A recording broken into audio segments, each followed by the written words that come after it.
Salam vatandaşlar. Vatandaşlar, Türkmenistan'ın Halkın Sesi YouTube kanalına Türkmenistan'ın içinden bir video geldi.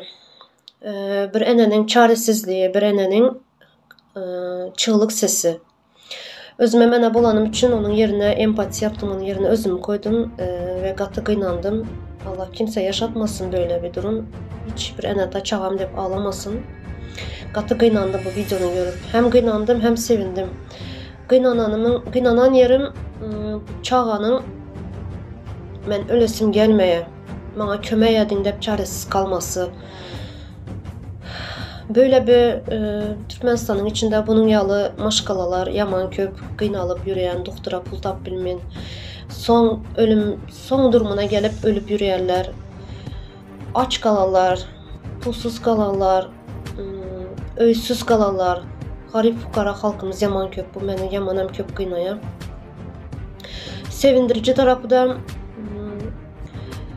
kısa vaktin içinde, bu kısa zamanın içinde pulun toplanması, komentaryalarda vatandaşlarımızın kömək edelim de yazması, bu meni buysandırdı. Gurur duydum sizden vatandaşlar. Köp sağ olun, minnettar size. Roza Ramazan ayında veren sadakalarınız Allah gider yakında kabul etsin. Vatandaşımıza duyarsız kalmadınız. Sadece bu vatandaşımız değil, kesel olan değil, yurtun içi olsun, dışı olsun, göre otup videoları köp sağ olun vatandaşlar. El uzadı otupsular. Vatandaşımıza destek bol otupsular. Bu yamanam onat bir durum.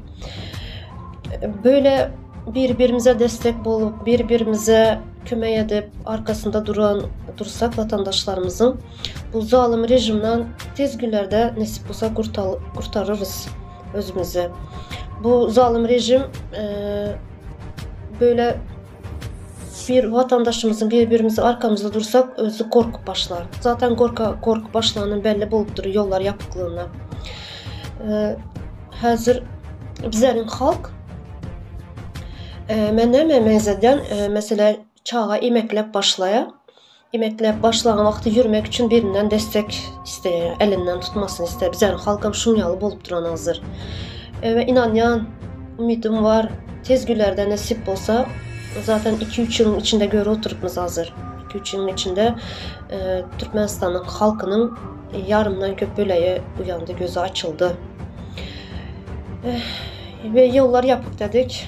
Nasip olsa bu emeklep başlayan halk tez günde yürüp başlar ve yürümekle kalmaz ılgaram. Ve bu aeroportu, bu cinayetçi toparın, bu hükümetin başına yıkmaz mı bu halk? Yıkar, ben inanıyorum buna, ben inanmam var buna, nasip olsa. Sonra bizlerin halkı, Türkmenistan'ın halkını korkak diyorlar. Yok vatandaşlar, Türkmenistan'ın halkı korkak der, korkuzdular. Bu zalim rejim 100 yıldan köprak oldu. Bu bizlerin halkımızı korkuzup geldiler. Çaresiz bıraktılar. Maşkalası bilen korkuzdular, yakınları bilen korkuzdular, tehdit ettiler. Şunun için bizlerin halkımız suspes oldu. Şimdi 2-3 yılın içinde gözü açıldı. Neme olduğuna göre otuplandı vatandaşlar. Göz açıldı, korkunu yendiler. Şimdi bundan sonrası bu sefer inanyan, bundan daha köprak birbirimize destek olalım, birbirimize kömək edeli. Yine şunun yal edip bize zalim rejimden yeneriz. Sonra ben videonun başında yana aydıp geçtim de empati yaptım dedim.